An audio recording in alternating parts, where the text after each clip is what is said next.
은행에서도 안 빌려주는 사람, 당신에게는 왜 돈을 빌리려 할까요? 그 한 통의 연락, 당신 인생을 뒤흔들 수 있습니다. 최근 경기도 수원의 62세 이만수 씨는 평소 말도 없던 예전 직장 동료에게 갑자기 연락을 받았습니다. 형, 급해서 그런데 100만 원만 좀. 미안하다는 말보다 먼저 돌아온 건 계좌번호였습니다. 여러분, 요즘처럼 물가도 오르고 금리도 높은 시기에 왜 사람들은 은행 대신 당신을 찾을까요? 왜 돈을 빌려달라는 사람은 늘 친절하고 빌려준 사람은 결국 상처만 남을까요? 알고 보면 이들은 당신이 착하고 거절 못하는 사람이라는 걸 너무나 잘 알고 접근합니다. 이미 수많은 사람들이 이 같은 일로 인간관계를 망치고 돈도 잃고 마음의 병까지 얻고 있습니다. 당신은 과연 이런 위험에서 자유로울 수 있을까요? 본격적인 영상 시작 전에 구독과 좋아요는 영상 제작에 정말로 큰 힘이 됩니다. 또한 오늘의 영상에는 위에 말씀드린 내용과 관련된 대한민국에서 일어나고 있는 비참한 사례 한 가지와 그와 반대되는 사례를 소개해드리겠습니다. 여러분들이 다 들어보시고 어느 쪽이 내가 원하는 노후의 인생인지 생각해 보시는 시간이 되시기 바라겠습니다. 김병수 씨는 올해 65입니다. 경남 창원에 사는 그는 중견기업에서 32년을 근무하고 2년 전 은퇴했습니다. 마지막 직책은 공장 총괄 부장이었고 퇴직금은 오랜 근속에 비례해 약 1억 2천만 원을 받았다고 합니다. 남들보다 많다기보단 그만큼 오래 버텼던 시간의 대가였죠. 그는 늘 정장을 입고 다녔고 말수는 적지만 동료나 후배들 사이에선 책임감 있고 신뢰받는 선배였습니다. 퇴직 후에는 큰 계획이 없었습니다. 하루 2번 산책하고 아내와 장을 보며 소일거리를 찾고 있었죠. 그의 손에는 늘 낡은 지갑이 들려 있었는데 20년 전에 첫 아들이 취업, 선물로 사준 것이었습니다. 가죽은 많이 닳았고 가장자리는 해졌지만 그는 한 번도 바꾸지 않았습니다. 돈이 들고 나가는 곳은 바뀌지 않아야 한다고 농담처럼 말하곤 했죠. 그런 그의 일상에 균열이 생긴 건 작년 늦가을이었습니다. 한창 낙엽이 물들던 11월 초 고등학교 동창인 조영석 씨에게 연락이 왔습니다. 병수야, 오랜만이다. 이번 주 토요일 시간 되냐? 몇십 년 만의 연락이었지만 병수 씨는 반가운 마음에 창원 시내의 조용한 커피숍에서 만나기로 했습니다. 그들은 한참을 웃으며 학창시절 이야기를 나눴습니다. 조 씨는 서울에서 작은 무역업체를 하다 최근 창원으로 사업 확장을 내려왔다고 말했습니다. 말투는 여전히 거칠었지만 눈빛만큼은 생기 있어 보였습니다. 커피를 다 마시고 일어설 무렵 조 씨가 조심스럽게 말을 꺼냈습니다. 사실 요즘 자금줄이 좀 막혔어. 세관 문제랑 매출, 정산이 늦어져서 말이야. 한 700만 원 정도만 급히 빌릴 수 있을까? 정말 급한데 다음 달 초에 바로 갚을 수 있어. 병수 씨는 당황했지만 말하지 못했습니다.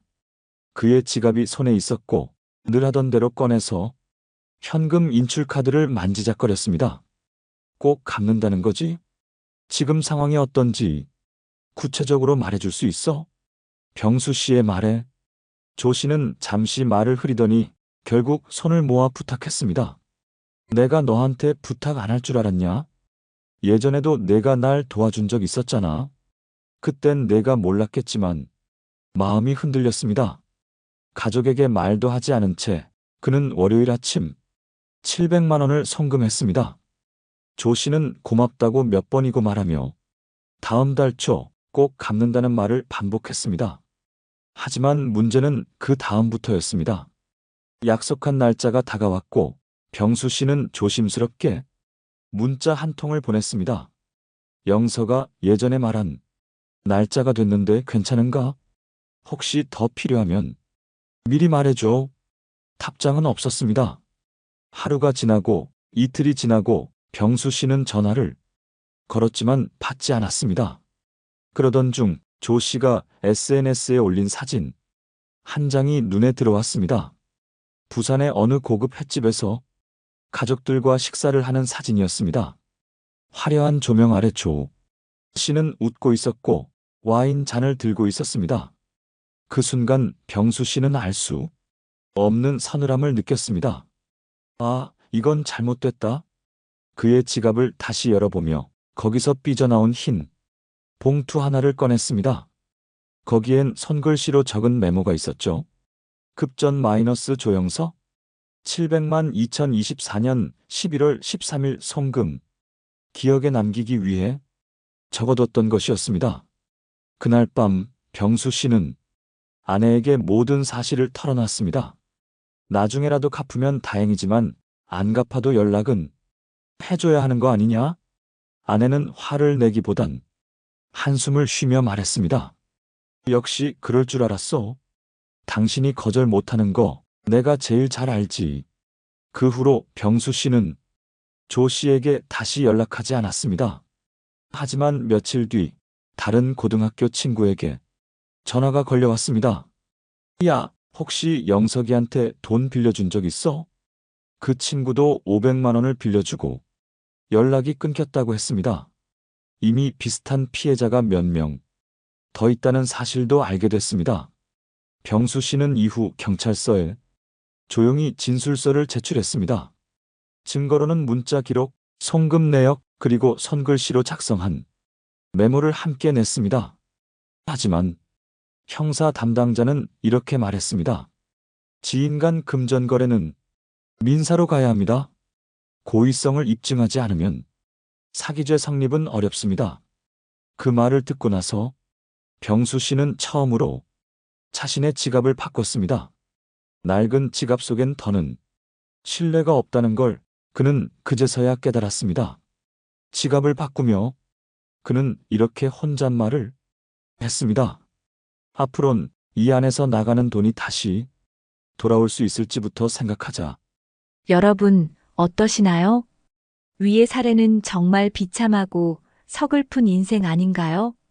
하지만 지금부터 소개해드리는 사례는 정반대의 선택으로 행복한 노후를 보내고 있는 분을 소개해드리겠습니다. 강원도 평창에 사는 67세 이정우 씨는 은퇴 이후 아내와 함께 평화로운 시골 마을에서 살고 있습니다. 서울에서 오랜 시간 직장 생활을 해온 그는 수도권에서의 삶을 정리하고 자연이 있는 곳으로 내려가 조용히 살기로 결심했습니다. 그의 직업은 IT 중견기업의 재무팀장이었고 은퇴 당시 퇴직금은 약 1억 8천만 원 정도였습니다. 또한 그는 평생을 절약하며 살아온 덕분에 추가로 모은 자금이 1억 원 정도 더 있었습니다. 이 씨는 은퇴를 2년 앞둔 61세부터 매주 토요일 오전 성북구 종합복지관에서 열리는 중장년 재무설계 교육에 참가했습니다. 그곳에서 그는 지인에게 돈을 빌려줄 때의 기준, 노후에 꼭 필요한 의료비 준비, 고정 수입 없는 시기의 지출 관리 등에 대해 배웠고, 그는 그때부터 아주 철저하게 자신의 노후 지출 루틴을 정리해두기 시작했습니다. 그의 습관 중 가장 인상적인 건 3단계 지갑 시스템이었습니다. 하나는 생활비 지갑, 하나는 비상자금 지갑, 그리고 마지막 하나는 신뢰 지갑이라 부르는 절대 손대지 않는 구역이었습니다.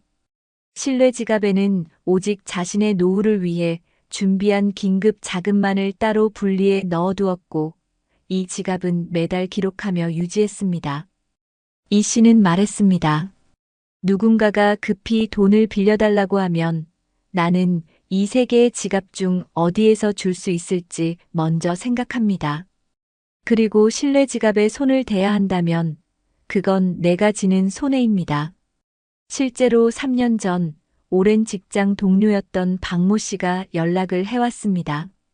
정우야, 아이 등록금 때문에 급하게 1,000만 원 정도만 부탁할 수 있을까? 박 씨는 과거 팀장으로서 자신에게 많은 도움을 줬던 선배였고 인간적으로 미안함보다는 의리가 먼저 떠올랐다고 합니다. 하지만 이 씨는 흔들리지 않았습니다. 바로 다음 날 아침 커피 한 잔을 들고 박 씨를 직접 만났습니다. 박 선배, 내가 당신을 존경하고 아끼는 마음은 지금도 변함없어요. 하지만 지금 부탁하신 돈은 제 노후 생존 자금입니다. 혹시 그 외에 도움 정보나 추천, 혹은 내가 아는 변호사에게 연결해 드리는 건 가능하지만 돈은 어렵습니다. 그 말에 박 씨는 잠시 말이 없었지만 고개를 끄덕이며 말했다고 합니다. 내가 그럴 거라고 생각했어.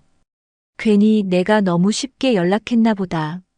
그 일이 있고 난 뒤 이 씨는 오히려 마음이 더 편해졌다고 합니다. 어느 누구와도 껄끄럽지 않게 관계를 지키면서도 자신의 기준을 지킨 것이었죠. 그는 돈에 대해 이렇게 말합니다. 돈을 빌려주는 건 사랑이 아닙니다. 기준이 없으면 돈은 항상 관계를 망가뜨리는 칼이 됩니다. 나도 그런 실수를 안 하려고 오래 준비했고, 그래서 후회도 없습니다. 지금 이정우 씨 부부는 평창의 작은 전원주택에서 살고 있습니다. 서울의 아파트를 매도하고 내려오면서 확보한 차익으로 노후 의료비와 장기요양보험, 간병인을 위한 계약형 플랜도 미리 마련해 두었습니다.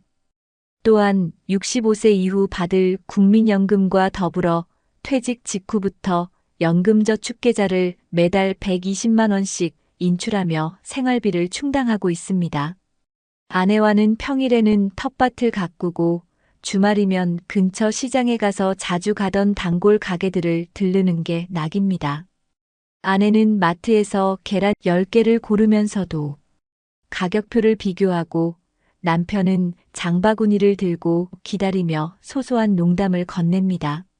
여보, 우리가 이렇게까지 알뜰하게 사니까 아이들이 효도는 안 해도 걱정은 안 하잖아. 그러게요. 효도보다 신경 안 쓰이게 해드릴게요가 더 고마운 말 같아요.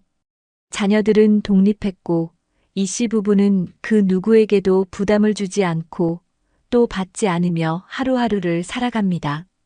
그는 말합니다. 노후는 외롭기보다 복잡하지 않게 만드는 게 중요합니다. 나는 지금 내 삶을 매일 정리하고 단순하게 만들며 살고 있어요. 그의 아내는 최근 남편의 낡은 손가방을 몰래 바꿔주려 했습니다. 하지만 이 씨는 정중하게 고사하며 이렇게 말했다고 합니다. 이 가방은 내 기준을 지켜준 친구야. 이 안에서 빠져나간 돈이 언제 어떻게 돌아오는지를 나한텐 가장 잘 알려주는 거지.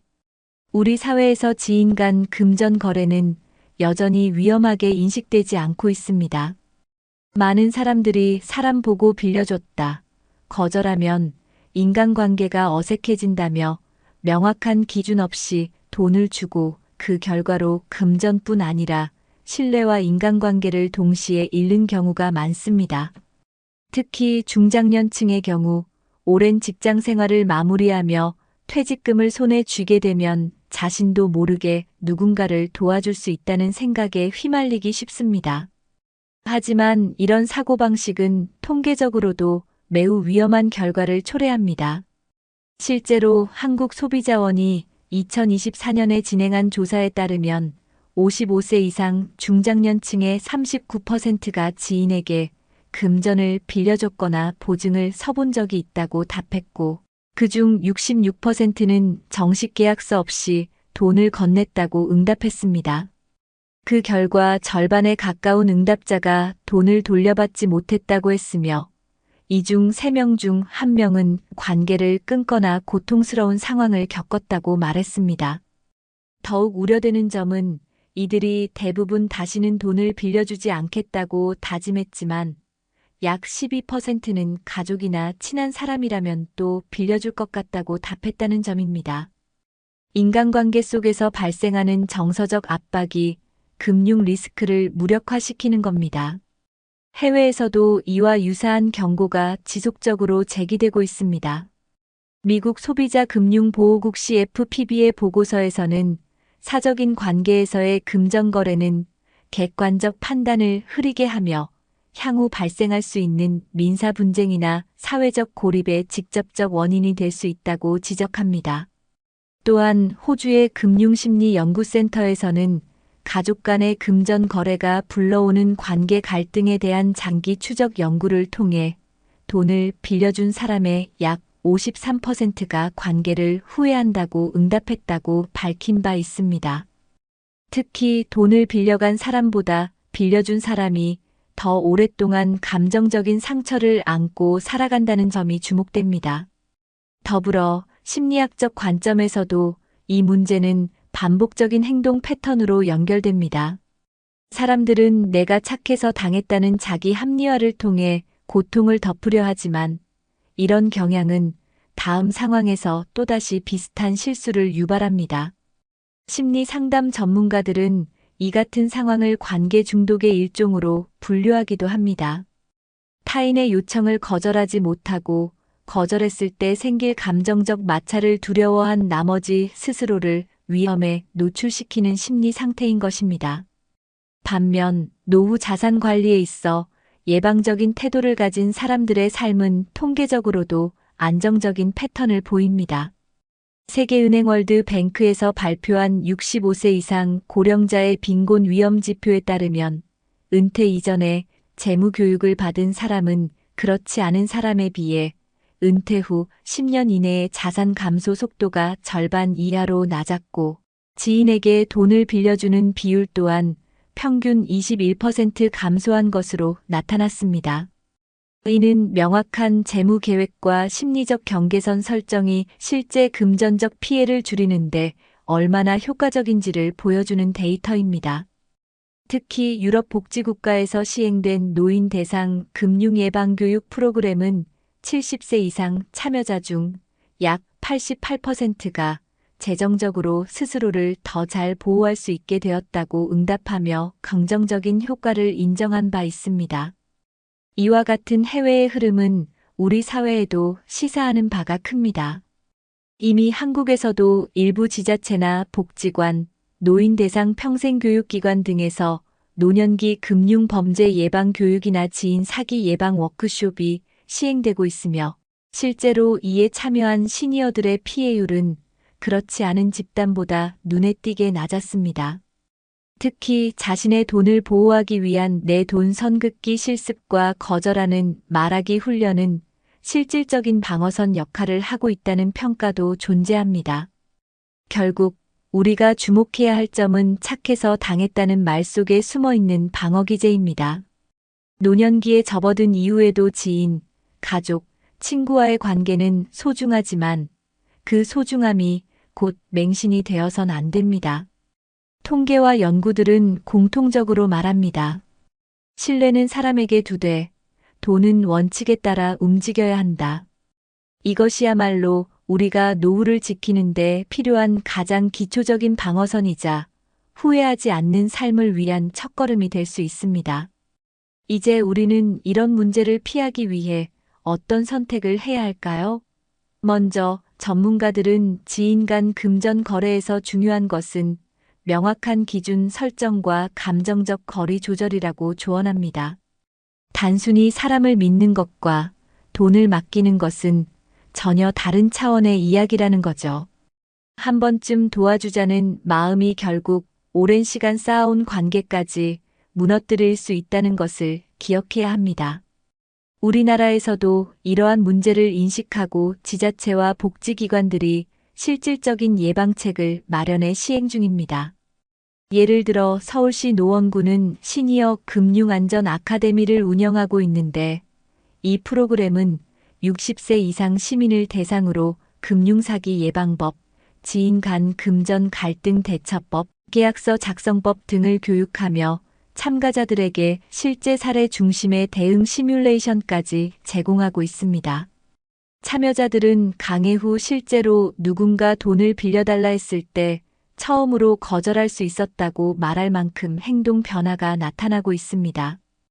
또 경기 성남시는 어르신 생활금융 돌봄 서비스를 실시해 금융소외계층 노인을 대상으로 무료 재무 상담과 함께 위기 대응 컨설팅을 지원하고 있으며 지방 소도시인 강원도 정선군에서도 노인 재무 자립 학교를 열어 소액 금융과 사적 관계에서의 돈거래에 대한 교육을 진행하고 있습니다. 이런 프로그램들은 단순히 정보 전달에 그치지 않고 실제 거절해보는 연습, 돈거래 시기 시나리오별 대응법 등을 통해 행동 습관을 바꾸는 데 중점을 두고 있습니다. 동시에 지자체 차원에서도 금전 피해자 회복 지원팀 같은 역할을 담당하는 상담센터를 지역별로 확대해 나가고 있고, 은평구와 부천시 등은 노후 빈곤 예방을 위해 노인 권리 찾기 캠페인을 병행하며 어르신들이 착한 피해자가 되지 않도록 사전 개입을 강화하고 있습니다. 한편 해외에서도 우리와 비슷한 고민이 있었고 이를 해결하기 위한 시스템적 접근이 이뤄졌습니다. 일본은 2021년부터 고령층 대상 사적 금융거래 가이드라인을 법제화하여 일정 금액 이상의 지인 간 거래 시 반드시 서면 계약과 보증인을 둘 것을 권장하고 있으며 이 기준을 따르지 않은 경우 법적 분쟁 시 책임 소재가 불리해질 수 있다는 점을 명확히 했습니다. 또한 독일은 노인 금융보호 전담센터를 설립하여 65세 이상 시민이 금전 갈등을 겪거나 불안정한 거래를 제안받았을 때 무료로 법률 상담 및 조정 서비스를 받을 수 있도록 하고 있고, 프랑스에서는 70세 이상 노인의 사적 금융계약이 발생할 경우 일정 금액 이상이면 제3자 동의 및 신고 의무를 두어 사회적 고립 속에서 발생할 수 있는 재정적 피해를 구조적으로 막고 있습니다. 이처럼 해외 사례에서 공통적으로 강조하는 것은 관계 기반 거래에 제3자의 감시와 조언이 개입될 수 있는 장치입니다. 다시 말해, 아무리 가까운 사이여도 금전이 오가는 순간엔 감정이 아니라 원칙이 적용되어야 한다는 것입니다. 우리도 이제 관계 중심이 아니라 나의 노후를 보호하는 중심에서 판단하고 대응하는 연습이 필요합니다. 즉, 내가 나를 위해 선을 긋는 것이 결코 차가운 행동이 아니라 지혜로운 선택이며 노후를 지켜주는 가장 따뜻한 배려일 수 있다는 점을 기억해야 합니다. 그 시작은 아주 작은 실천에서 비롯됩니다. 예를 들어, 누구든 돈 이야기를 꺼내는 순간 반드시 내가 따로 정한 원칙이 있다는 문장을 준비해 두는 것만으로도 방어선이 생깁니다. 실제로 외국에서 이 같은 문장을 습관화한 고령자들은 충동적인 돈 거래를 40% 이상 줄였다는 보고도 있습니다. 결국 돈을 지키는 건 제도가 아니라 기억된 말이고, 관계를 지키는 건 결국 선긋기의 기술입니다. 이제는 누군가의 말보다 내 노후를 지켜줄 말 한마디를 내 입에 익히는 일이 먼저입니다. 지갑은 달아도 마음은 닳지 않게. 관계는 오래가도 돈은 멀리 있게. 김병수 씨는 낡은 지갑을 지켜왔지만 그 안의 믿음은 지키지 못했습니다.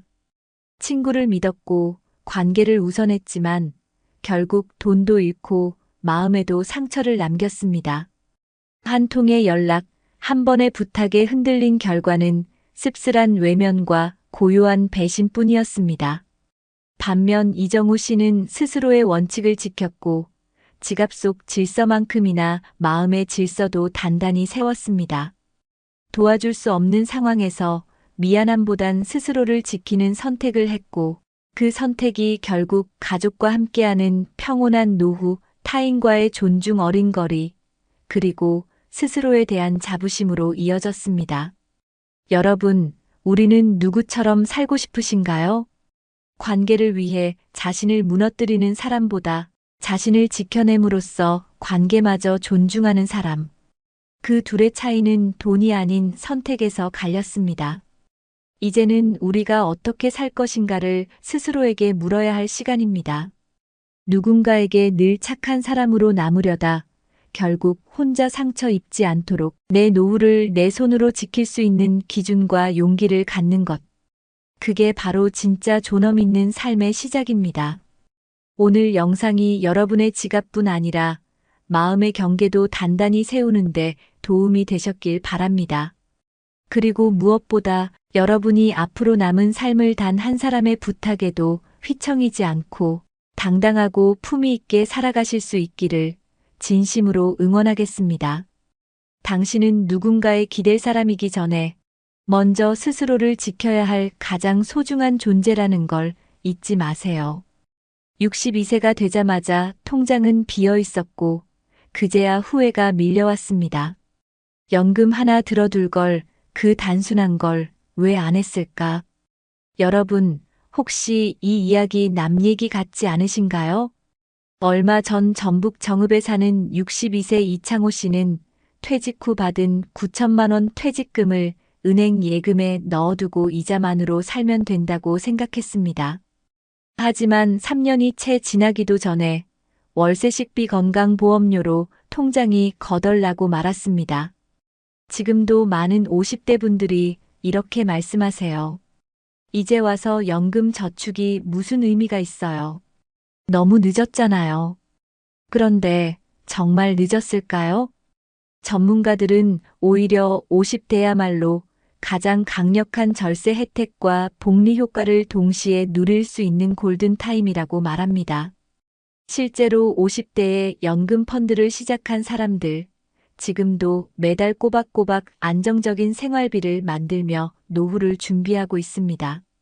혹시 여러분은 아직 아무것도 시작하지 않으셨나요? 그렇다면 오늘 이 영상을 끝까지 보세요. 지금이 아니면 다시는 기회가 없을 수도 있습니다. 본격적인 영상 시작 전에 구독과 좋아요는 영상 제작에 정말로 큰 힘이 됩니다. 또한 오늘의 영상에는 위에 말씀드린 내용과 관련된 대한민국에서 일어나고 있는 비참한 사례 한 가지와 그와 반대되는 사례를 소개해드리겠습니다. 여러분들이 다 들어보시고 어느 쪽이 내가 원하는 노후의 인생인지 생각해 보시는 시간이 되시기 바라겠습니다. 서울 강동구 천호동이 오래된 아파트 천장 구석에 핀 곰팡이 자국이 점점 퍼져가던 지난 겨울 66세 김상국 씨는 부엌 싱크대 앞에 서서 한참을 멍하니 벽만 바라보고 있었습니다. 그 천장 아직도 1990년대 시공 당시 그대로인 낡은 벽지 위로 물기가 퍼지듯 얼룩이 자라났죠. 김 씨는 조용히 혼잣말을 했습니다. 내가 이럴 줄은 몰랐는데. 그는 10년 전만 해도 누구보다 안정적인 삶을 살고 있다고 믿었습니다. 지방 국립대 토목공학과를 나와 건설회사에 입사한 후 35년간 현장을 누비며 일했고 57세 때 이사 승진은 놓쳤지만 그래도 부장으로 퇴직했다는 자부심은 남아 있었습니다. 회사는 직원들에게 비교적 후한 편이어서 퇴직금도 2억 원 가까이 나왔습니다. 퇴직 직후엔 아내와 제주도로 여행도 다녀왔습니다. 며칠간 바닷가 리조트에 머물며 이제 우리도 좀 쉬자라고 웃었고 은행 직원이 추천한 정기예금과 적립식 예금 상품에 돈을 넣고는 이자만으로도 충분하겠지라고 생각했습니다. 실제로 그땐 시중금리가 3% 초반이었고 은행에서도 요즘은 안전한 게 최고라며 자주 연락을 줬습니다. 퇴직 첫 해에는 하루 세끼 외식도 해봤고 손주가 생기고 나서는 100일 사진 촬영비며 돌잔치 경비까지도 흔쾌히 도와줬습니다.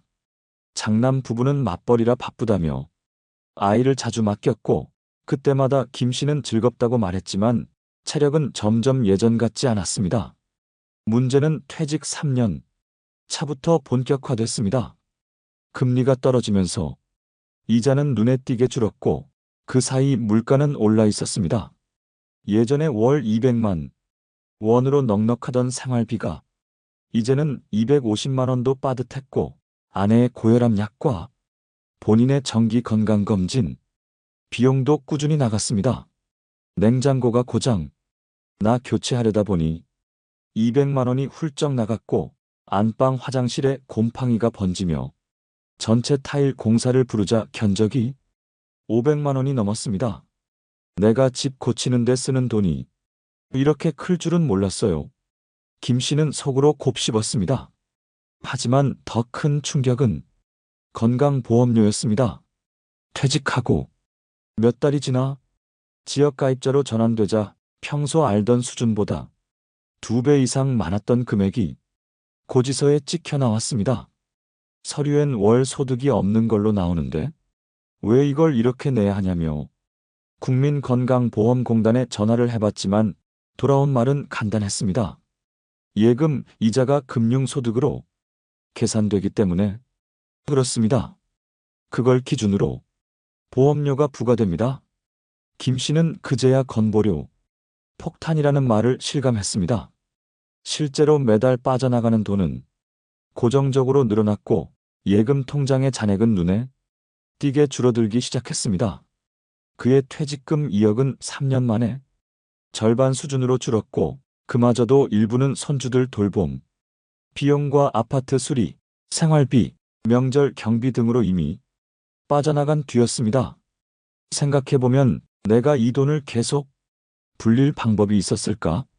그때 누가 좀 알려줬더라면 김 씨는 퇴직 전까지만 해도 펀드나 주식이라는 말에 무조건 고개를 저었습니다. 그건 위험한 거야. 나이 들면 그냥 안전하게 예금에 넣는 게 최고지. 그는 그렇게 믿었고 그렇게 실행했으며 아무도 그게 틀렸다고 말해주지 않았습니다. 문제는 지금입니다. 그의 부엌 천장엔 곰팡이가 번지고 있고 이사를 갈 수도 고칠 돈도 마땅치 않습니다. 과거엔 손주 돌보는 게 행복했지만 지금은 체력적으로 감당이 어렵고 아이가 울기라도 하면 머리가 아파 견디기 힘들다고 말합니다. 그는 몇 달 전 몰래 부부의 금융 자산을 정리해봤습니다. 남은 예금은 1억 6천만 원 정도, 그것도 정기예금 해지 시 수수료가 붙는 상태.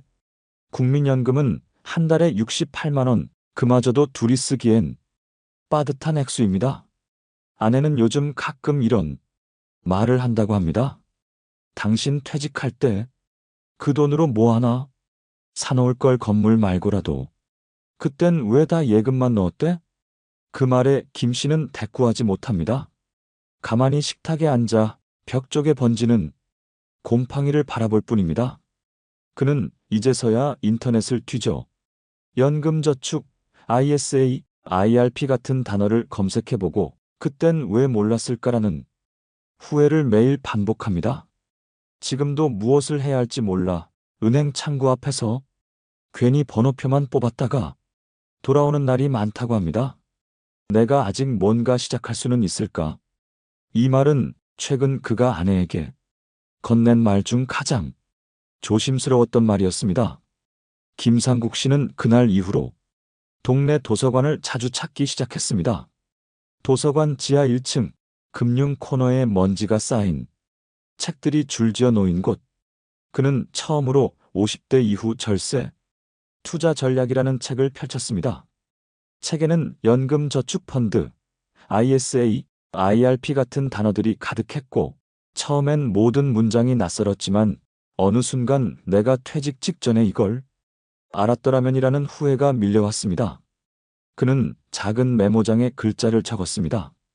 연금저축 세액 공제 가능, IRP 퇴직금 넣을 수 있음, ISA 비과세 혜택 5년 이상 유지시 유리.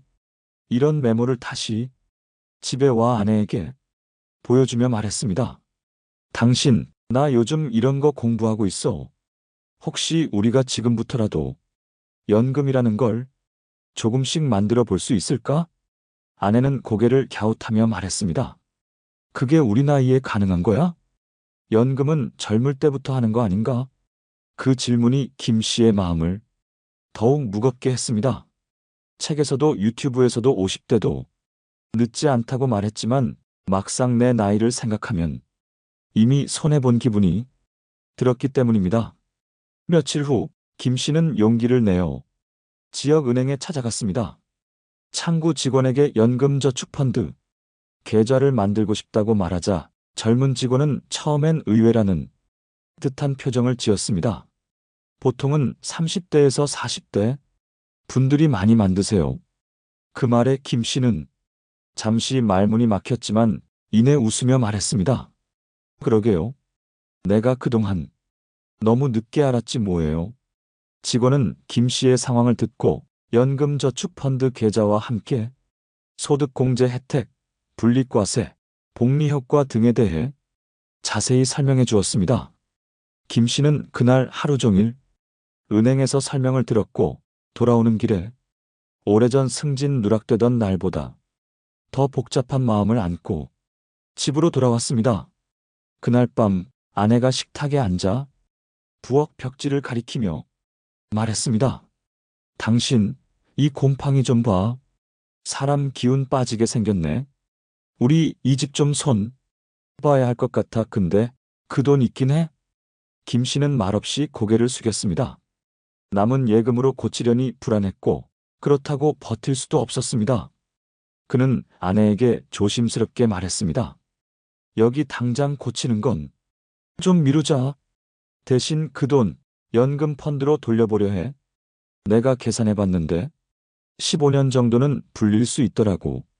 지금이라도 조금이라도 만들어놔야 우리 말년이 달라지지 않겠어. 아내는 잠시 말을 잇지 못하더니 조용히 고개를 끄덕였습니다. 그래, 당신이 그렇게 생각했으면 믿어볼게. 그 말 한마디에 김 씨는 마음이 조금 가벼워졌습니다. 그는 다음 주부터 평일 오전마다 동네 복지관에서 운영하는 시니어 금융교실에 나가기 시작했습니다. 참여자 대부분이 60대 이상이었고 강의실엔 자녀 결혼자금 걱정, 병원비 부담, 국민연금 부족하다는 이야기가 가득했습니다. 그 속에서 김 씨는 조용히 자신만의 계획을 세워갔습니다. 남은 예금 중 일부는 연금저축 계좌로 옮긴다.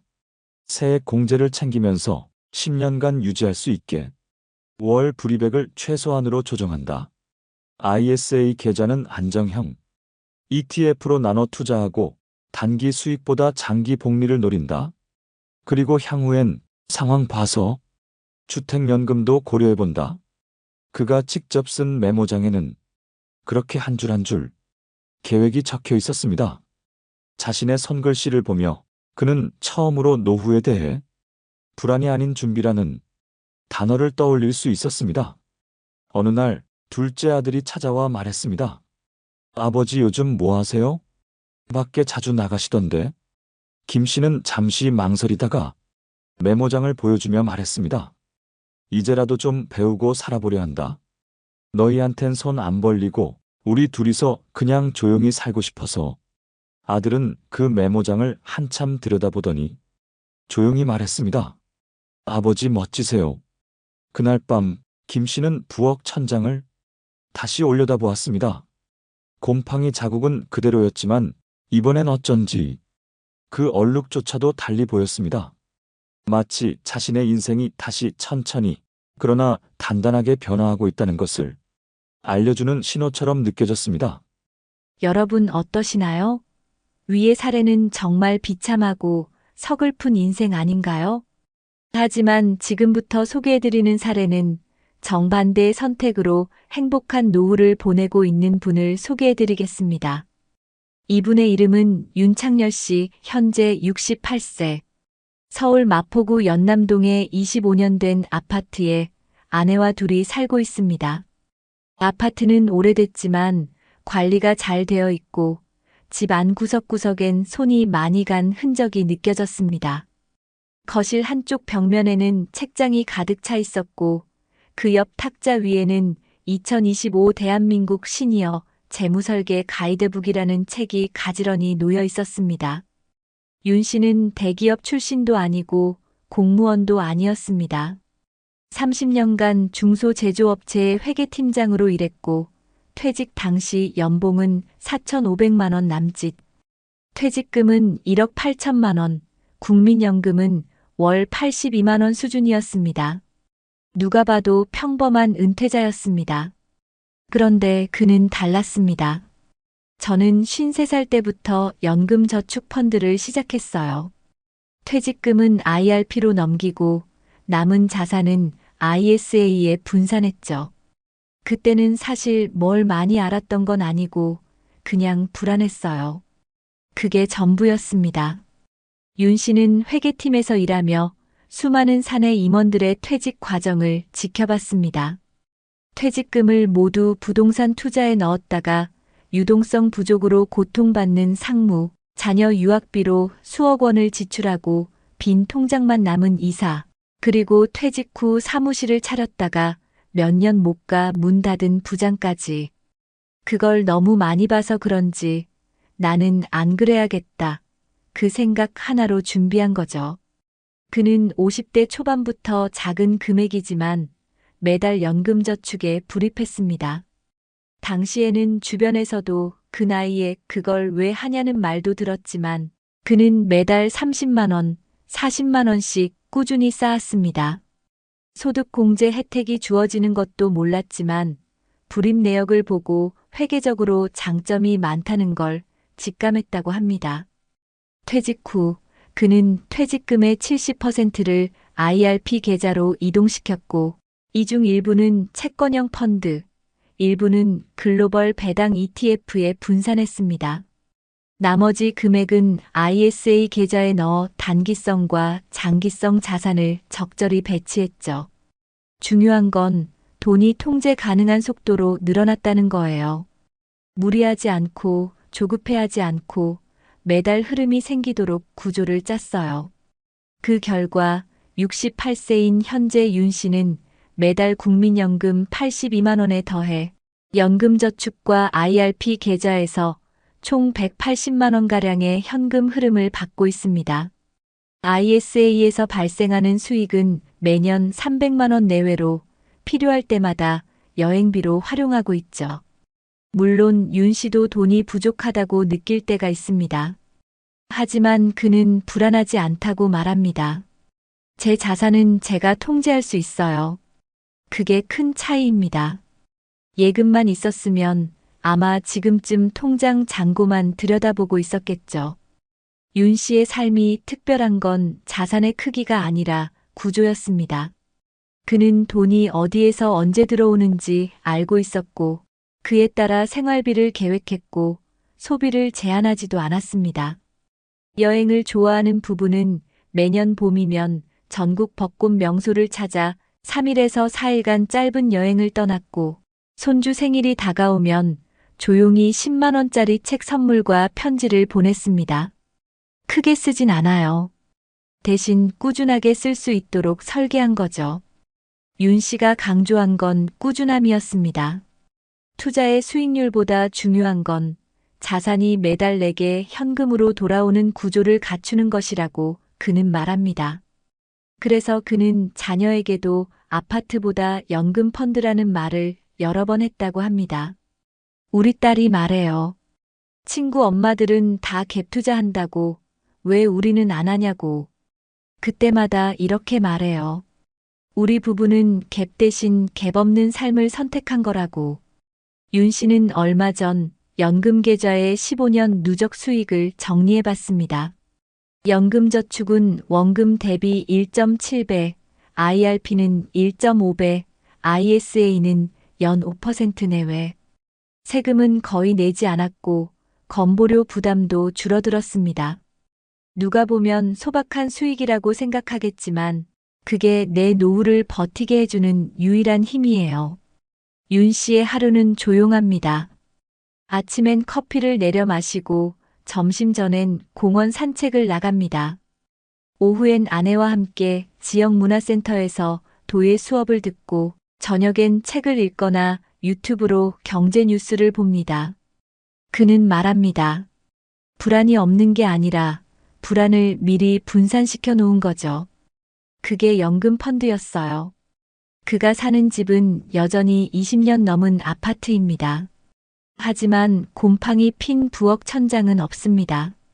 몇 해 전 여유 자금으로 부엌과 화장실 전체를 리모델링했고 그는 매일 아침 식탁에 앉아 말합니다. 이 공간이 곧 내 연금입니다. 매달 돈이 들어오고 계획대로 나가고 마음이 불안하지 않죠. 그게 진짜 노후 아닐까요? 윤 씨의 인생은 누구보다 평범했습니다. 하지만 그는 누구보다 현명한 준비를 해낸 사람이었습니다.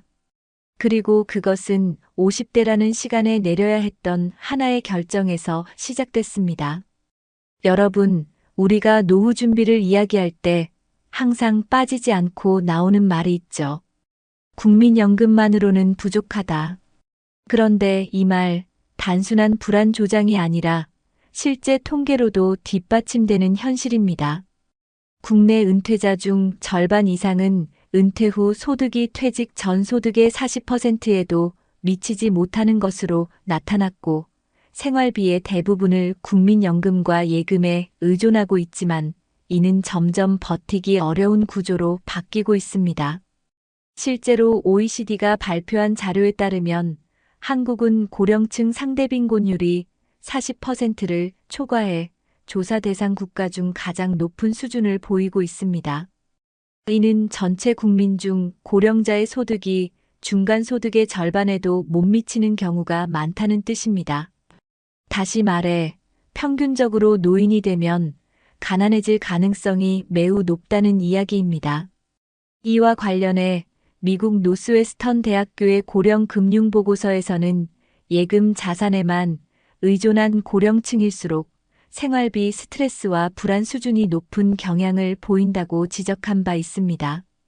흥미로운 점은 예금 자산을 주력으로 보유한 집단과 투자형 연금 자산을 포함한 집단의 장기 생존율을 비교했을 때 후자가 더 높은 정신건강 만족도를 보였다는 분석도 함께 제시됐다는 점입니다.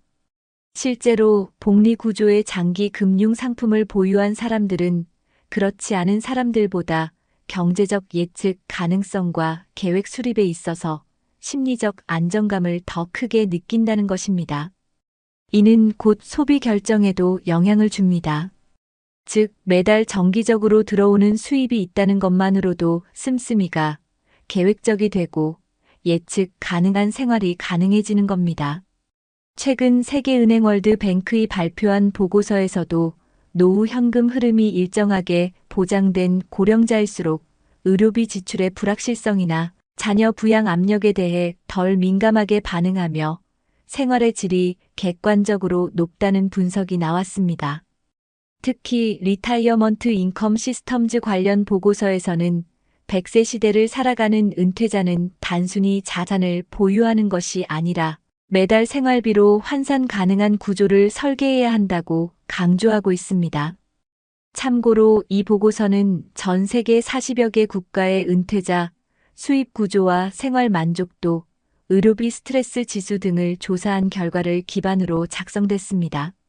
이 보고서에 따르면 은퇴자들이 가장 크게 스트레스를 느끼는 요인 중 하나는 미래 자산 고갈에 대한 공포이며, 이는 자산의 크기보다 자산의 흐름 구조와 훨씬 더 관련성이 높다는 결론이 나왔습니다.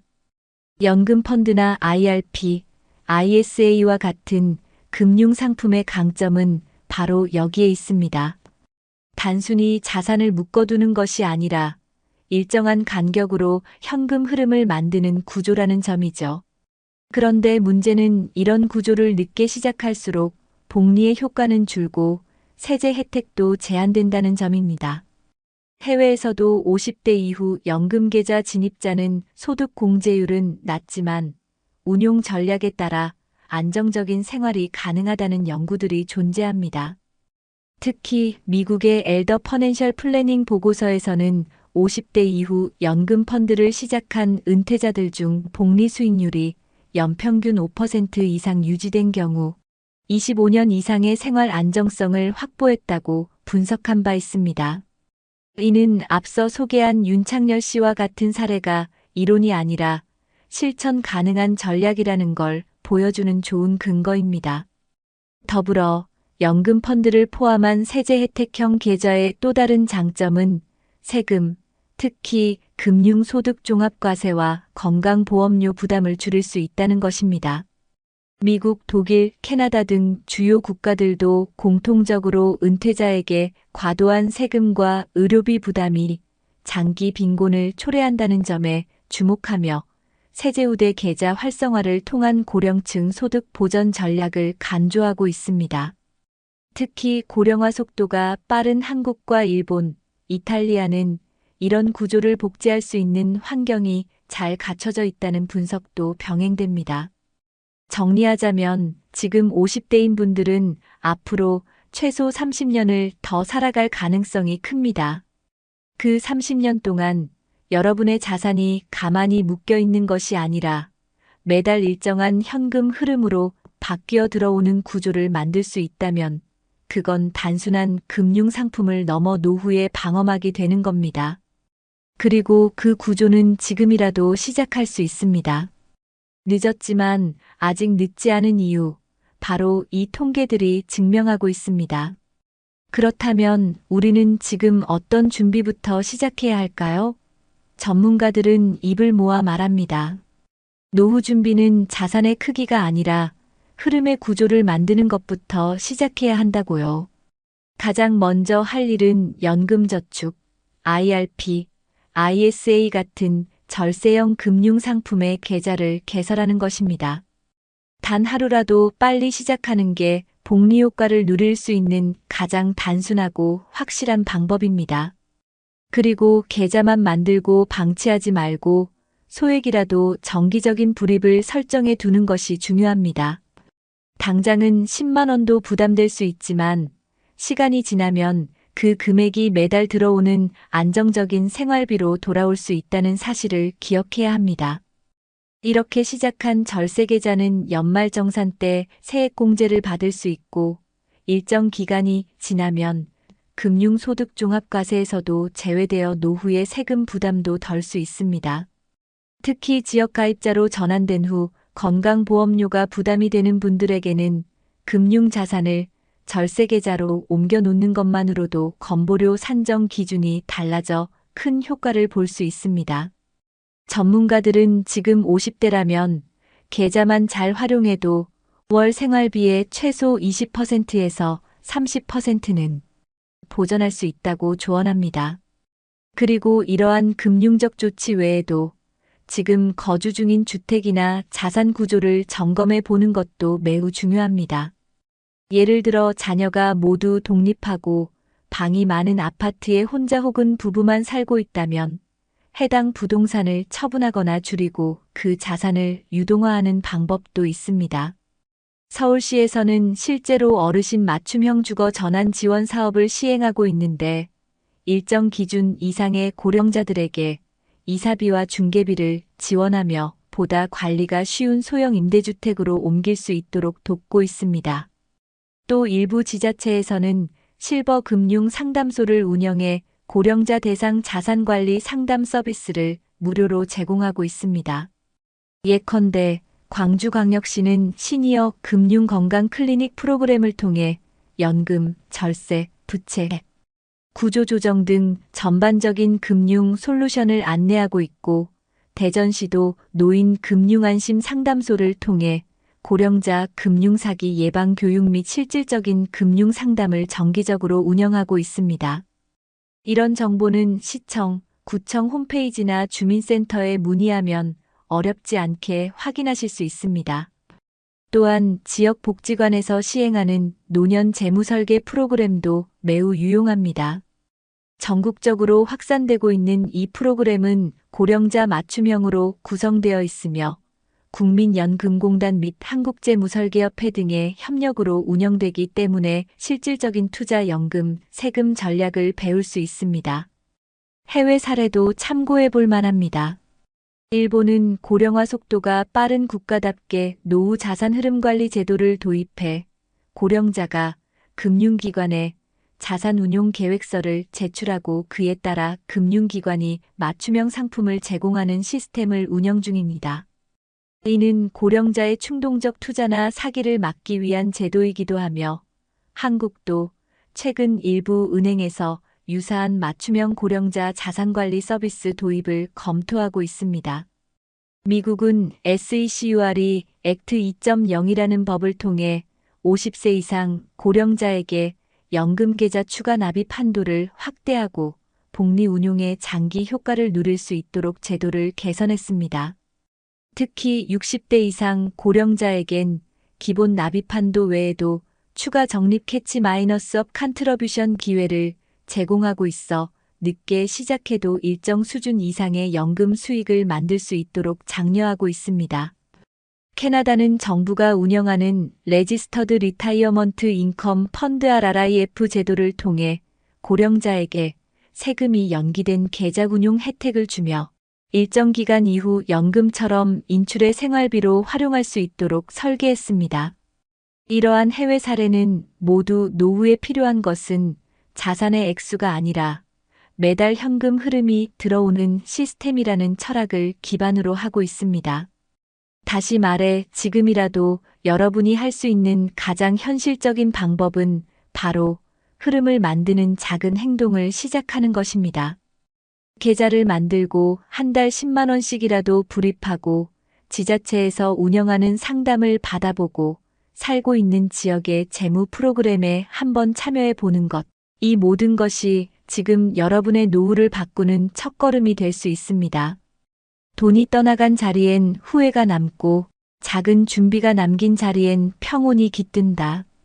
여러분 기억하시나요? 곰팡이 낀 천장을 바라보며 왜 그땐 몰랐을까 하고 후회했던 김상국 씨의 이야기. 퇴직금 5억 원이 3년 만에 사라지고 통장 잔고를 보는 게 두려워졌던 그분의 현실은 어쩌면 지금 이 영상을 보고 계신 누군가의 미래일 수도 있습니다. 반면 작게 시작했지만 꾸준히 준비했던 윤창렬 씨는 매달 들어오는 연금 흐름 속에서 손주에게 책을 선물하고 아내와 도자기를 빚으며 오늘 하루를 온전히 누리는 삶을 살고 있었습니다. 그 둘의 차이는 가진 돈이 많고 적음이 아니었습니다. 단지 준비의 방향이 달랐을 뿐이었습니다. 지금 이 순간 여러분은 어떤 선택을 하고 계신가요? 혹시 이제 와서 뭘 해? 라는 마음으로 지금의 불안을 외면하고 있지는 않으신가요? 하지만 늦지 않았습니다. 50대, 60대, 70대라 해도 지금부터라도 작게라도 시작한다면 우리는 얼마든지 흐름 있는 노후를 설계할 수 있습니다. 노년의 삶이 가난과 불안이 아닌 작은 여유와 따뜻한 안정으로 채워지길 바란다면 우리는 오늘 바로 이 자리에서 행동해야 합니다. 하루라도 빨리 계좌를 만들고 한 달에 10만 원이라도 저축하고 동네 복지관 프로그램 하나라도 찾아가 보세요. 그 작은 발걸음이 몇 년 뒤 여러분의 삶을 완전히 바꿔놓을 수 있습니다. 이 영상이 끝나고 다시 조용한 집으로 돌아가더라도 여러분 마음속에는 오늘 이 이야기가 작은 불씨로 남았으면 좋겠습니다. 그 불씨가 여러분의 노후를 따뜻하게 데워주는 등불이 되길 바라며 저는 또 다음 영상에서 더 깊은 이야기로 찾아뵙겠습니다. 건강하게 그리고 존엄하게 여러분의 노년이 누구보다 빛나길 진심으로 응원합니다. 이혼하니까 다 끝날 줄 알았습니다. 그런데 인생이 진짜 무너진 건 그 다음이었죠. 지금이라도 다시 돌아가고 싶어요. 설거지가 싫은 게 아니라 아무도 기다려주는 사람이 없다는 게 더 무서워요. 여러분, 혹시 요즘 이런 생각 해보신 적 있으신가요? 더는 참기 힘들다. 이 결혼 생활, 이제 끝내야겠다. 혹은 내 인생도 좀 살아보고 싶다고요? 서울 근교에 사는 62세 김영수 씨는 3년 전 아내와 이혼했습니다. 이제는 자유다라는 생각에 TV도 새로 사고 냉장고에 맥주도 채워 넣었죠. 하지만 그 자유는 오래가지 못했습니다. 혈압이 오르고 당뇨가 심해지고 몸이 아파도 병원에 같이 가줄 사람이 없었고 퇴근 후 텅 빈 집에 돌아와 전자레인지에 데운 혼밥을 먹으며 내가 이러려고 이혼했나라는 생각이 매일같이 들었다고 합니다. 실제 통계에서도 60대 이상 이혼자의 자살률이 기혼자의 3배 이상이고 이혼 후 경제력 상실, 자녀와의 거리감, 외로움은 고독사 확률을 5배 이상 높인다는 연구 결과도 있습니다. 게다가 혼자 살아가는 남성 노인의 10명 중 7명은 삶이 외롭고 버겁다고 답했습니다. 여러분, 이혼 정말로 준비되셨나요? 정말 혼자가 편할까? 라고 묻기 전에 이 외로움 내가 감당할 수 있을까? 부터 물어봐야 합니다. 이미 수만 명의 이혼자들이 입을 모아 말합니다. 내가 가장 후회하는 건 혼자 남겨진 그 순간이었다고요. 지금부터 함께 이야기 나눠보겠습니다.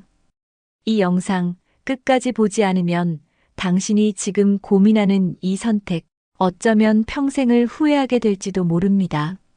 본격적인 영상 시작 전에 구독과 좋아요는 영상 제작에 정말로 큰 힘이 됩니다.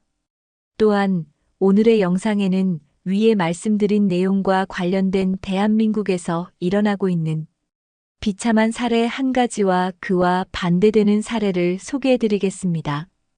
여러분들이 다 들어보시고 어느 쪽이 내가 원하는 노후의 인생인지 생각해 보시는 시간이 되시기 바라겠습니다. 윤정호 씨는 올해 65입니다. 경기도 화성의 중견기계 부품 업체에서 34년간 일했고 부장 자리에서 퇴직했습니다. 정년 퇴직 후 받은 퇴직금은 2억 7천만 원. 큰 돈은 아니지만 아이들 결혼은 끝냈고 아내와 둘이 소박하게 살면 될 줄 알았습니다. 하지만 부부 사이는 오래전부터 좋지 않았습니다. 말이 안 통했고 아내는 윤 씨의 퇴직 이후 집에서 하루 종일 함께 있는 것이 힘들다며 우린 이제 남남처럼 살고 있다는 말을 자주 하곤 했습니다. 결국 작년 봄 윤 씨는 아내와 협의 이혼을 했습니다. 두 사람 모두 아이들에게 부담 주고 싶지 않다며 쿨한 척 했지만 막상 홀로 원룸 전셋집에 들어앉은 첫날 윤 씨는 아무 말도 없이 TV만 쳐다봤다고 합니다. 이혼 후의 생활은 예상과 달랐습니다. 혼자 밥 먹는 건 괜찮겠지라고 생각했지만 그건 착각이었습니다. 밥솥에 쌀을 씻고 김치를 덜고 계란 하나를 굽는 그 짧은 과정이 윤 씨에겐 낯설고 피곤한 일이었습니다. 한 번은 김치를 꺼내려 냉장고를 열었는데 반찬통 안에 있던 나물 무침에 곰팡이가 가득 피어 있었습니다. 며칠 전 사온 건데 왜 벌써 이래? 라며 꺼내 들고 보니 김치통도 고추장도 나물도 하나같이 상해 있었습니다. 방 안은 시큼한 냄새로 가득 찼고 윤 씨는 음식물 쓰레기 봉투를 들고 한밤중에 밖으로 나섰습니다. 그날 이후 윤 씨는 밥을 해 먹는 걸 그만뒀습니다. 대신 편의점 도시락과 컵라면, 냉동식품으로 끼니를 때우기 시작했죠. 하지만 문제는 또 있었습니다.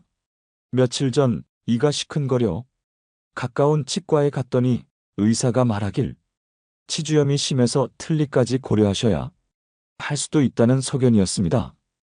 혼자 지내며 식습관이 엉망이 되자 건강이 서서히 무너지고 있었던 겁니다. 아무도 챙겨주는 이 없는 일상. 윤 씨는 그제야 아내가 해준 반찬, 식탁 위 따뜻한 국 한 그릇에 소중함을 실감했다고 했습니다. 문제는 건강뿐이 아니었습니다. 경제적인 부분도 점점 위태로워졌습니다. 퇴직금 중 절반은 이혼하며 재산 분할로 나갔고 남은 돈은 월세 보증금과 생활비, 병원비 등으로 조금씩 줄어들고 있었습니다. 그래도 연금이 조금은 나오니까라고 생각했지만 윤 씨는 공무원이 아니었기에 국민연금 월 74만 원이 전부였습니다. 이 금액으로는 월세, 공과금, 통신비를 내고 나면 한 달 식비로 20만 원도 채 남지 않았습니다. 아이들에게는 이혼했다는 사실을 숨겼습니다.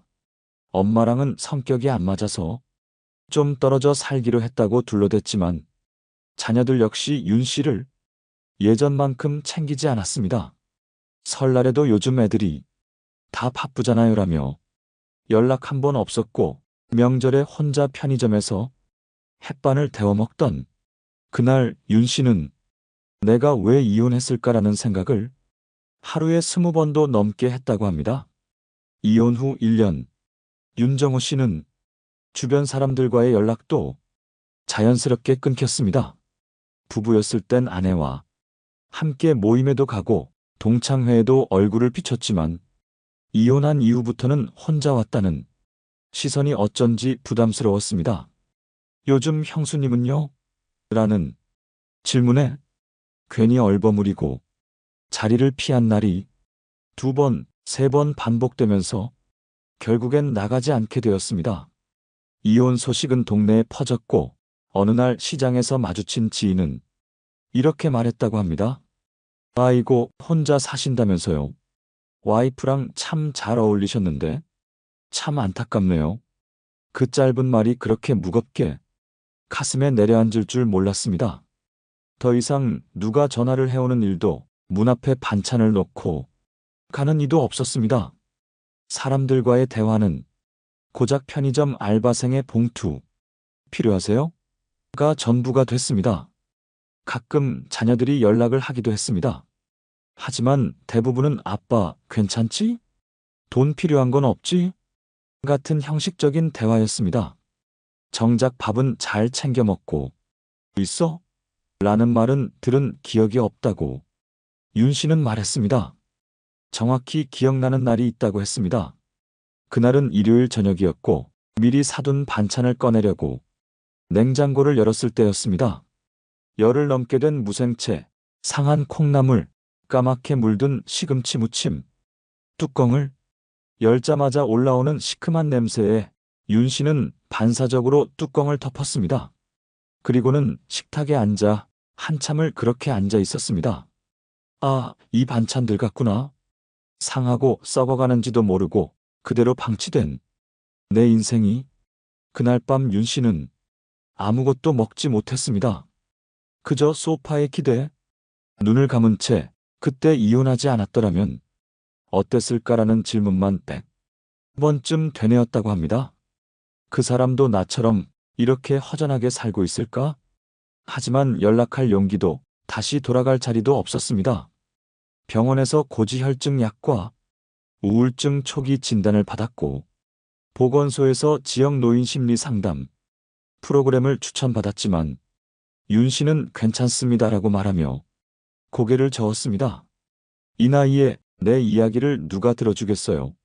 심리적으로도 육체적으로도 점점 무너지는 나날이 이어졌고 이제는 잠드는 것보다 아침에 눈을 뜨는 게 더 무섭다고 말했습니다.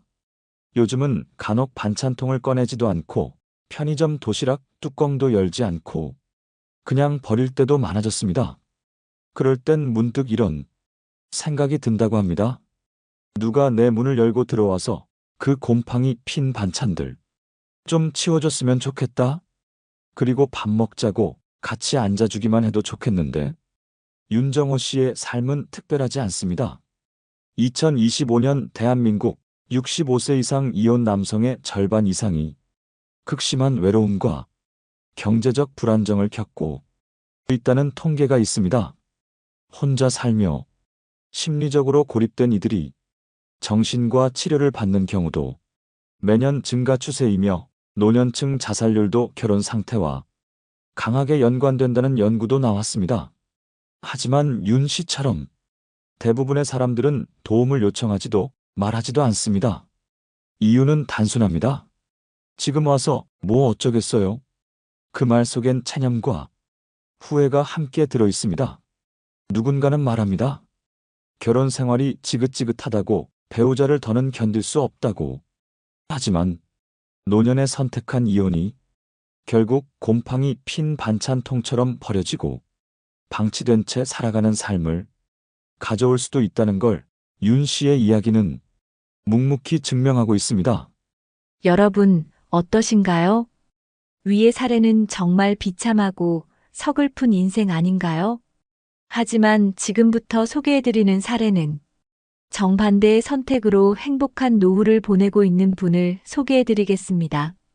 이성우 씨는 올해 67입니다. 서울 성북구의 작은 아파트에서 아내와 둘이 살아가고 있습니다.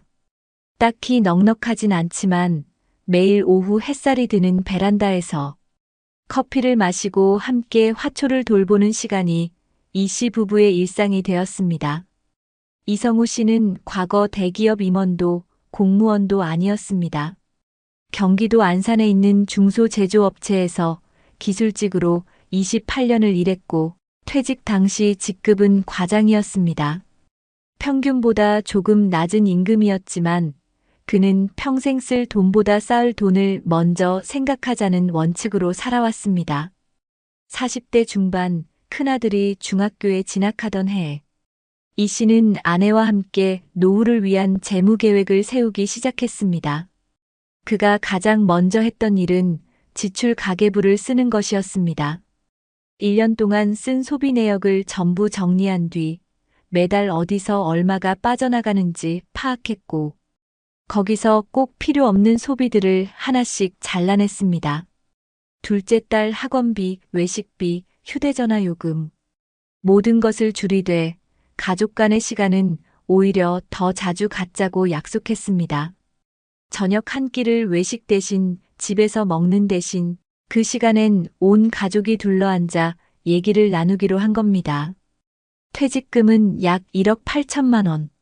물가 기준으로 그리 큰 금액은 아니었습니다. 하지만 이 씨는 퇴직 3년 전부터 퇴직 후 시뮬레이션 표를 직접 만들며 월 지출, 예상 연금 수령액, 의료비, 주거비 등을 꾸준히 계산해 왔습니다. 퇴직 후 바로 창업을 하거나 무리한 투자를 하지는 않았습니다. 지인들이 커피숍, 코인 세탁소, 반찬 가게 등으로 재도전을 할 때에도 이 씨는 오히려 내가 뭘 잘하는지도 모르는데 장사부터 할 순 없지라며 멈췄습니다. 그 대신 1년간은 자격증 공부를 했습니다. 노인복지 지도사, 평생교육사, 시니어 컴퓨터 지도사 같은 분야였습니다. 배우는 중엔 힘들었지만 일단 자격증을 취득하자.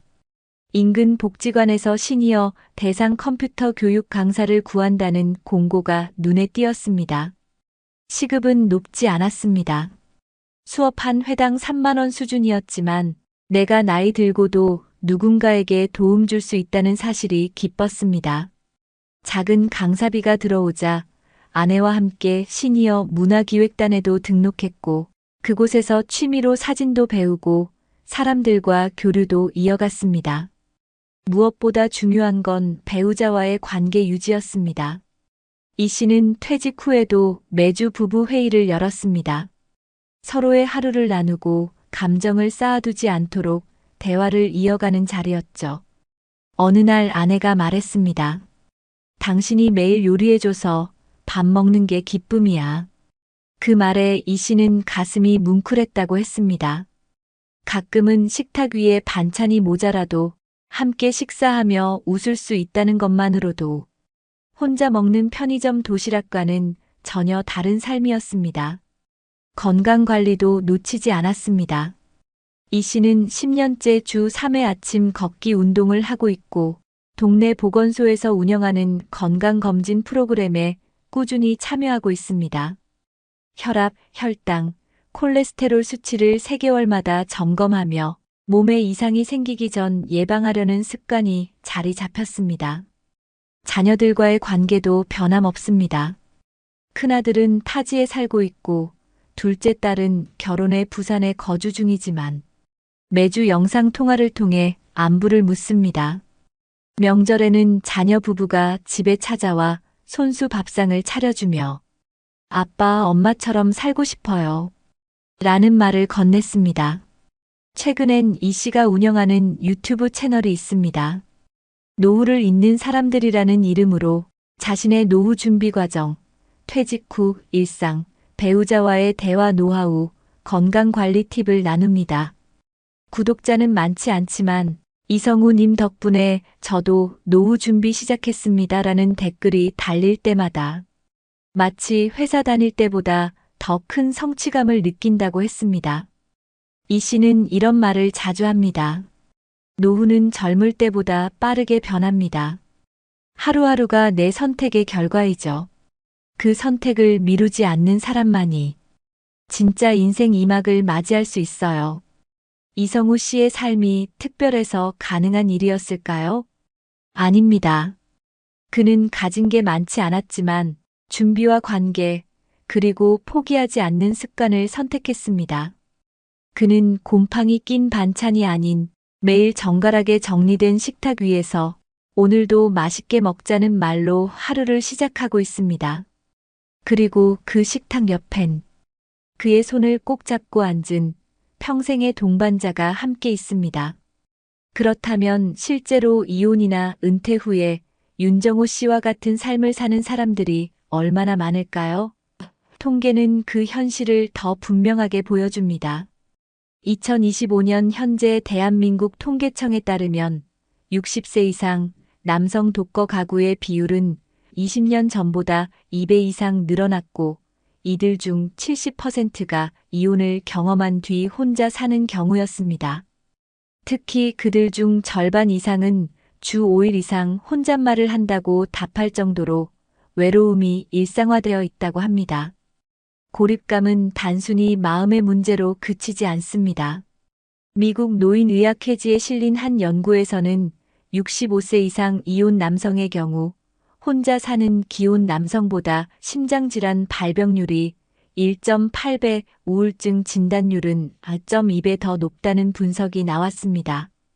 또 다른 유럽의 연구에서는 60세 이후 이혼한 남성들이 단순히 건강만 나빠지는 것이 아니라 알코올 의존과 수면장애, 기억력 저하 등의 복합적인 문제를 겪는 경향이 더 크다는 사실도 확인됐습니다. 실제로 이혼한 남성들의 경우 고독감과 무력감, 쓸모없다는 감정을 반복적으로 느끼게 되면서 건강 관리가 점점 어려워지고 급기야 질병 초기에도 병원을 찾지 않게 되는 경우가 많다고 합니다. 문제는 이 고립이 시간이 지날수록 점점 더 깊어진다는 점입니다. 한 해외 사례 연구에서는 이혼 후 초기 6개월 동안은 새로운 시작이라는 감정으로 자존감이 유지되지만 1년을 넘기면 외로움과 후회가 더 강하게 찾아오고 경제적인 문제까지 겹치면서 일상 기능이 급격히 떨어진다고 보고했습니다. 경제적인 측면에서의 현실도 냉정합니다. OECD 국가 중 노년층 상대 빈곤율이 가장 높은 나라 중 하나가 바로 대한민국입니다. 국민연금 수령자의 30% 이상이 월 80만 원 미만을 받고 있으며 그마저도 안정적인 주거가 없는 경우엔 절반 가까이를 집세로 지출하고 있다는 조사도 있습니다. 특히 이혼한 고령 남성은 기혼자 대비 평균 자산이 60% 이상 낮은 것으로 나타났고 의료비나 갑작스러운 지출에 대한 대비도 거의 없는 경우가 많았습니다.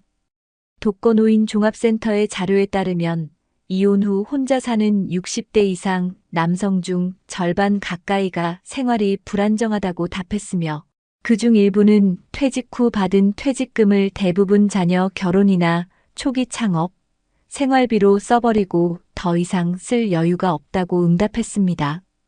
윤정호 씨의 사례처럼 자녀들에게 말도 못하고 병원도 미루고 냉장고 안에 곰팡이 핀 반찬을 다시 덮고 있는 삶은 어쩌면 현재 이 순간에도 전국 곳곳에서 벌어지고 있는 현실일지도 모릅니다.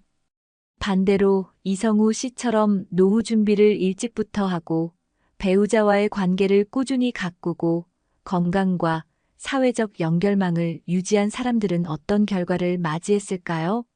국제고령사회연구소에서 발표한 보고서에 따르면 50대부터 노후 재무 설계를 시작하고 정기적인 건강관리와 사회활동을 이어간 고령자의 경우 70세 이후에도 우울증 진단율이 일반 평균의 절반 이하였으며 병원 방문 수나 치매 발생률도 크게 낮았다고 합니다. 또 부부가 함께 노후 계획을 세우고 대화의 빈도를 유지한 가정일수록 배우자가 사망한 이후에도 남은 가족의 심리적 안정감이 높게 유지된다는 조사도 있었습니다. 특히 은퇴 후에 곧바로 창업이나 투자에 몰두하기보다 6개월에서 1년의 시간을 두고 자신의 몸과 마음을 점검하며 재정 계획을 조정한 이들의 만족도가 가장 높았다고 분석되었습니다. 심리학자들은 말합니다. 노후의 행복은 재산의 크기로 결정되는 것이 아니라 자신이 누군가와 연결되어 있다는 감정에서 출발한다고. 그리고 그 연결의 가장 중요한 출발점이 바로 배우자와의 관계라는 사실은 여러 국가에서 공통적으로 드러난 연구 결과이기도 합니다. 즉, 배우자와의 관계가 무너지면 경제력도, 건강도, 사회적 신뢰도 모두 함께 흔들릴 수 있다는 뜻입니다.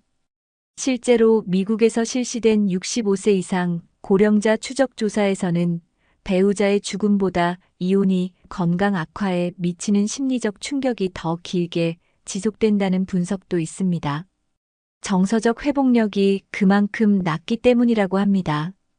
그러니 결국 노년의 삶에서 중요한 것은 얼마나 버티느냐가 아니라 얼마나 함께 살아가느냐는 질문으로 귀결된다는 것이죠.